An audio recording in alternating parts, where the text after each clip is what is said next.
Alhamdulillah, uhayyikum bitahiyatil Islam, tahiyatan min indillah mubarakatan tayyibah, tahiyata ahlil jannah wa tahiyatuha assalam. Assalamualaikum warahmatullahi wabarakatuh. Alhamdulillah, alhamdulillahilladzi an'ama alaina bi ni'mati syahri Ramadan. Alhamdulillah, alhamdulillahilladzi ja'ala al-laila wan-nahara khilfah liman arada an yadhakkara aw arada syukura. Alhamdulillah alladzi an'ama alaina bi ni'matil iman wal islam wa ni'matil ibadah wad da'wah wal ukhuwah. Asyhadu an la ilaha illallah wahdahu la syarika lah wa asyhadu anna Muhammadan 'abduhu wa rasuluh. Allahumma salli wa sallim ala habibina wa syafi'ina wa maulana Muhammad wa ala alihi wa sahbihi wa sallim tasliman katsira. Allahumma aftah lana qulubana wa alhimna rushdana wahdina ila siratikal mustaqim. Rabbi shrah li sadri wa yassir li amri wa hlul 'uqdatam min lisani yafqahu qawli. Amma ba'du. Terima kasih kesempatan yang diberikan pengurus Masjid Al-Muhajirin, Bapak dan ibu-ibu, saudara-saudara jemaah salat Isya dan qiyamul Ramadan Masjid Al-Muhajirin yang insyaallah sama-sama dirahmati oleh Allah Subhanahu wa taala. Ya, bersyukur kita kepada Allah di malam keempat, hari ketiga. Alhamdulillah kita telah melaksanakan puasa hari ini dengan lancar ya insyaallah. Dan kita lanjutkan dengan sholat isya berjamaah dan juga akan lanjutkan nanti dengan qiyamul Ramadan atau biasa kita menyebutnya dengan sholat tarawih. Ya, mudah-mudahan Allah menerima semua amal ibadah kita, mengampuni dosa-dosa kita, mengabulkan doa-doa kita, dan mengumpulkan kita nanti kelak di jannahnya insyaallah. Bapak dan ibu-ibu, saudara-saudara yang saya cintai, yang disayangi Allah Subhanahu wa taala. Bulan Ramadan itu memiliki banyak fungsi. Ya. Banyak fungsi yang bisa kita dapatkan dari bulan Ramadan tersebut. Setidaknya ada beberapa hal. Yang pertama, bulan Ramadan itu berfungsi ya, sebagai penghapus dosa-dosa kita. Ya. Hadisnya jelas, kita semua hafal insyaallah. Man shoma Ramadan imanan wa ihtisaban ghufira lahu ma taqaddama min dhanbi. Di hadis yang lain, man qama Ramadan imanan wa ihtisaban ghufira lahu ma taqaddama min dhanbi. Kalau dua hadis ini kita padukan, artinya kurang lebih seperti ini. Barang siapa yang siang harinya puasa ya, dan malam harinya tarawih qiyamul Ramadan ya, barang siapa yang siang harinya puasa di bulan Ramadan dan malam harinya dilanjutkan dengan qiyamul Ramadan, imanan, landasannya iman, wahtisaban, dan semata-mata mengharap ridha Allah, ghufira lahu ma taqaddama min dhanbi, diampuni dosa-dosanya yang telah lalu. Siapa di antara kita yang tak punya dosa? Siapa di antara kita yang tak punya kesalahan? Maka fungsi dari Ramadan yang pertama ialah sebagai penghapus dosa-dosa kita. Sama seperti ibadah yang lain ya, seperti sholat ya, Kanjeng Nabi pernah bersabda menganalogikan seperti bagaimana jika ada sungai yang mengalir di depan rumahmu, lalu kamu setiap hari mandi di sana, apakah kamu akan bersih, ya, terbebas dari kotoran? Para sahabat menjawab, ya tentu saja ya Rasulullah. Nah itulah fungsi dari sholat, membersihkan kita dari kotoran-kotoran atau dosa-dosa kecil kita. Sama fungsinya dengan umrah dan haji. Ya. Al-umrah ilal umrah kafaratun lima bainahuma. Dari umrah satu ke umrah yang lain tidak ada dihapuskan dosa di antara keduanya. Apalagi haji. Man atal baital haram lam yarfus wa lam yafsuq Raja'a kharaja min dzunubihi kayaumi waladathu ummuh. Barang siapa yang datang ke Baitul Haram ya haji, tidak rafas, tidak fusuk, dia pulang ya, kharaja min dzunubihi kayaumi waladathu ummuh. Terbebas dari dosa-dosanya seperti dia baru dilahirkan oleh ibunya. Masya Allah, disamakan seperti bayi baru lahir. Tapi umrah dan haji kita yang mendatangi. Kita harus siapkan biayanya. Biayanya mahal ya. Antrinya lama kalau haji ya. Sekarang daftar tunggunya 25 tahun lagi. Ini Ramadan datang kepada kita. Datang kepada kita semua gratis tanpa biaya, harus kita manfaatkan dengan semaksimal mungkin. Nah, itulah fungsi yang pertama dari Ramadan. Itu yang pertama. Yang kedua, fungsi dari Ramadan itu ialah dikabulkan semua doa-doa kita. Ya. Allah berfirman di surat Al-Baqarah, "Wa idza sa'alaka 'ibadi 'anni fa inni qarib. Ujibu da'watad da'i idza da'a." Jika hambaku bertanya kepadaku tentang aku, katakanlah bahwa aku ini dekat, mengabulkan semua doa-doa yang dipanjatkan kepadaku. Bapak ibu-ibu yang saya cintai, doa itu kan mustajab ada 3. Mustajab tempatnya, mustajab waktunya, dan mustajab orangnya. Mustajab tempatnya itu apa? Contoh, di multazam dikala tawaf, di Safa Marwah dikala sa'i, di Arafah dikala lontar jumroh, di Muzdalifah setelah mabit. Ya, itu di Baitul Haram semua, di tanah haram, di Mekah dan di Madinah, di Raudhah ketika setelah sholat 2 rakaat. Itu mustajab tempatnya. Ada juga yang mustajab waktunya. Contoh, sekarang nih di kala hujan. Ya. Doa di kala hujan. Doa di antara azan dan iqamah. Doa di sepertiga malam setelah tahajud. Ya. Itu mustajab waktunya. Nah, ada juga yang mustajab orangnya. Ya, doa orang tua kepada anak, doa anak soleh kepada orang tuanya, doa orang-orang yang terzalim, ya. Wattaqi da'watil mazlum fa innahu laysa bainahu wa bainallahi hijab. Awas, hati-hati doa orang yang terzalim, karena tidak ada di antara mereka berdua itu batasan hijab. Awas, jangan sampai kita ngezalim. Dan juga yang terakhir, doa orang-orang yang berpuasa.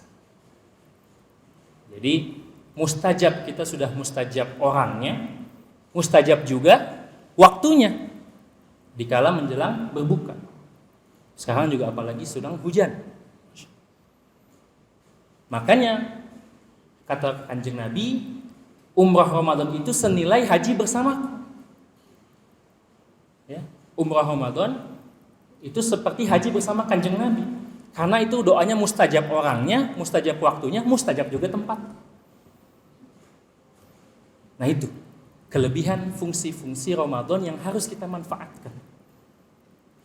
Yang tadi yang pertama menghapus dosa-dosa kita, yang kedua mengabulkan doa-doa kita. Dan yang ketiga, fungsi dari Ramadan juga bulannya Al-Quran.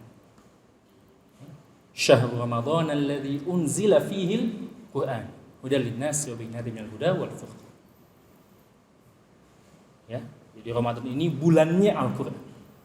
Hatta Kanjeng Nabi saja itu setoran, istilahnya ya. Setoran hafalan, bertilawah langsung kepada Jibril setiap bulan Ramadan. Khatam 1 kali setiap Ramadan. Bahkan di akhir hayatnya sampai 2 kali khatam di bulan Ramadan. Ya, banyak fadilah yang kita dapatkan dengan membaca Al-Quran, apalagi di bulan Ramadan. Bapak-bapak ibu yang saya cintai, sekarang banyak mispersepsi tentang Al-Quran. Ya banyak di antara kita ya, Ustaz, saya ini udah baca Quran khatam setiap hari. Sudah baca, artinya juga saya ngerti. Terus saya tanya, setelah itu apa? Ya udah saya tutup, saya taruh lagi di rak. Oh itu keliru. Karena Al-Quran itu diturunkan kepada kanjeng Nabi dan para sahabat di zaman nuzulnya, di zaman turunnya, itu bukan sebagai mushaf, bukan sebagai buku saja, tapi sebagai kalamullah. Apa? Kalamullah, perkataan Allah, kalimah Allah. Jadi Allah langsung berbicara kepada kanjeng Nabi, kepada para sahabat. Jadi kita salah mengartikan bahwa saya ngerti Al-Quran itu berarti saya baca Quran, saya ngerti artinya. Padahal yang dimaksud dengan mengerti akan Al-Quran itu bukan hanya mengerti secara bahasa, tapi mengamalkan di dalam setiap sendi keilmuan dan hidup kita. Bapak dan ibu-ibu yang saya cintai, orang kafir Quraisy itu dia dikatakan tidak mengerti oleh Al-Quran. Ya, fahum la yufhamun. Mereka itu nggak ngerti Al-Quran. Kok bisa ada orang yang dari kecil ngomong bahasa Arab, diajarin bahasa Arab, sampai gede ngomong bahasa Arab, tapi Allah mengatakan Anda itu nggak ngerti bahasa Arab. Kenapa? Karena mereka ketika diperintahkan untuk senantiasa hanya mengimani Allah satu-satunya tanpa sekutu, tanpa syirik kepada Allah, mereka menyembah berhala. Ketika dikatakan man rabbus samawati wal ard, la yaqulunallah. Orang kafir Quraisy itu tidak percaya, bukannya tidak percaya Allah. Mereka pun percaya Allah. Tahu bahwa Allah itu Tuhan satu-satunya. Lalu kenapa mereka menyembah berhala? Sebagai wasilah, sebagai perantara. Nah itu yang disebut syirik kepada Allah. Maka Allah mengatakan kepada mereka itu nggak ngerti isi Al-Quran. Walaupun mereka ngerti bahasa Arab. Kenapa? Karena ketika dikatakan oleh Allah, hei, saya ini Tuhan satu-satunya, jangan syirik kepadaku, mereka tetap menyembah berhala-berhala. Sama seperti kita kalau dikatakan aqimus sholah, disuruh sholat, tapi kita nggak sholat, berarti kita nggak ngerti isi Al-Quran. Coba, ada dua anak nih, misal. Nah, tolong saya mau minum. Seorang bapak mengatakan pada dua anaknya. Yang satu, tanpa bilang apa-apa langsung ambil segelas air, lalu dibawa ke bapaknya. Pak, ini silahkan minum. Anak yang kedua bilang ke bapaknya gini, iya pak, saya ngerti, bapak mau minum. Tapi dia duduk aja, nggak ngapa-ngapain. Mending mana? Mending satu atau kedua? Mending satu atau dua? Satu. Karena tanpa mengatakan saya mengerti perintah bapak, saya melaksanakan perintah bapak. Nah itulah contoh bagaimana kita memahami isi Al-Quran. Itu baru satu ayat. Ada 6.236 ayat di dalam Al-Quran yang bisa kita telaah, yang bisa kita tadaburi, yang bisa kita amalkan. Bayangkan jika semua isi Al-Quran kita amalkan dalam sendi kehidupan kita, beres semua masalah hidup. Gak usah capek-capek kita. Semuanya ada kok dalam Al-Quran. Insya Allah. Nah itu yang ketiga. Yang pertama, Ramadan berfungsi sebagai penghapus dosa-dosa kita. Yang kedua, sebagai mengabulkan doa-doa kita. Dan yang ketiga, bulannya Al-Quran. Dan yang keempat, yang terakhir, jelas tentu saja, la'allakum tattaqun. Sarana kita untuk menjadi orang yang bertakwa. Kenapa kita harus menjadi orang yang bertakwa? Karena surga hanya disiapkan bagi mereka-mereka yang bertakwa. Wasari'u ila magfiratin min rabbikum wa jannatin 'arduhas samawati wal ard u'iddat lil muttaqin. Surga yang luasnya itu seluas langit dan bumi hanya diciptakan, hanya disediakan bagi orang-orang yang bertakwa. Maka jadikan Ramadan kita ini ajang untuk menghapus dosa-dosa kita. Ya. Karena kalau masih ada dosa di antara kita, masuk surganya harus mampir ke neraka dulu. Juga ajang untuk mengabulkan doa-doa kita. Semoga kita berdoa agar dibebaskan dari api neraka dan langsung masukkan ke dalam surga. Dan itulah fungsi bagi orang-orang yang bertakwa. Maka siapa yang beruntung di dalam bulan Ramadan ialah orang-orang yang bisa memanfaatkan Ramadan dengan semaksimal mungkin. Di surah Ali Imran Allah berfirman, "Kullu nafsin dha'iqatul maut." Setiap manusia itu pasti merasakan yang namanya kematian. Wa innama tuwaffawna ujurakum yaumal qiyamah. Faman zuhziha 'anil nari wa udkhilal jannah faqad faz. Wa mal hayatud dunya illa mata'ul. Dalam Al-Qur'an, siapa yang sudah lepas dari api neraka sama sudah masuk surga, itulah orang-orang yang beruntung. Itulah orang-orang yang sudah menang, itulah orang-orang yang sudah merdeka. Jadi merdeka dalam Al-Qur'an itu ialah zuhziha 'anil nar wa udkhilal jannah. Terbebas dari api neraka dan masuk ke dalam surga. Itulah orang-orang yang beruntung.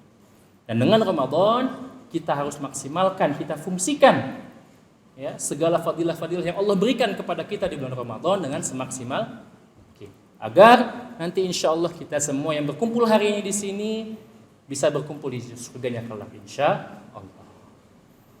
Mungkin ini saja yang bisa saya sampaikan, kurang lebihnya saya mohon maaf. Aqulu qouli hadza wa astaghfirullah li wa lakum. Subhanakallahumma bihamdika asyhadu an la ilaha illa anta astaghfiruka wa atubu ilaik. Assalamualaikum warahmatullahi wabarakatuh.